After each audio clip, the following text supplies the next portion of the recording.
శ్రీమతి doctor మందపాక Nagalakshmi గారు, శ్రీమతి ఎం విమల గారు, ఎంవిజేకే మూర్తి గారుల పుత్రికైనటువంటి వీరు మృదంగం, గాత్రం, లలిత సంగీతంలో డిప్లొమా పొంది వీరి గురువులు నేమాని సోమయాజులు గారు, ముళ్లపూడి శ్రీరామూర్తి గారు.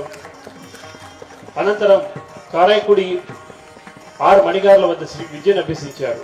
విజయనగరం కళాశాలలో మృదంగ లెక్చరర్గా పనిచేసి ప్రస్తుతం రాజమండ్రి కళాశాలలో ప్రిన్సిపాల్గా పనిచేస్తున్నారు. రాజమండ్రి ఎంతో మంది విద్వాంసులకు మృదంగ సహకారాన్ని అందిస్తూ ఉన్నారు. అలాగే ఎంతో సన్మానాలు, సత్కారాలు అందుకున్నారు. వీరు ఆకాశవాణిలో ఏ గ్రేడ్ కళాకారునిగా కూడా సేవలు అందిస్తూ ఉన్నారు.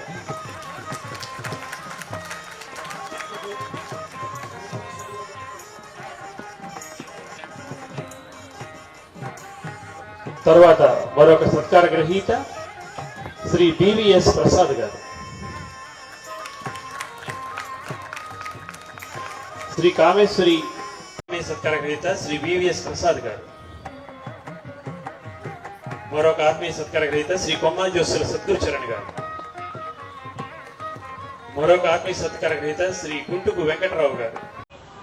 గౌరవనీయులైన పెద్దలకి, విద్వాంసులకి, సభలో ఉన్న పెద్దలందరికీ కూడా నా నమస్కారాలు తెలియజేసుకుంటూ, ప్రపంచ ప్రఖ్యాత మార్దంగికులు, గురుతుల్యులు శ్రీ దండమూడి రామ్మోహన్ రావు గారి గురువు గారి 95వ జయంతి ఈరోజు ఇక్కడ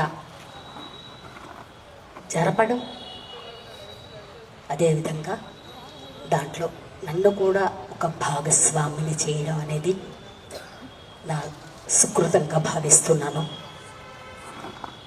పరోక్షంగా గురువుగారి ఆశీస్సులు కూడా ఈరోజు మా అందరికీ అందేయని, అలాగే సుమతి మేడం గారి ఆశీస్సులు కూడా ఈరోజు అందజేసి మమ్మల్ని ఇక్కడికి పిలిచి వారి ఆశీస్సులు అందజేసినందుకు నా హృదయపూర్వకమైన కృతజ్ఞతలు, ధన్యవాదాలు తెలియజేసుకుంటూ ఉన్నాను. నమస్కారం.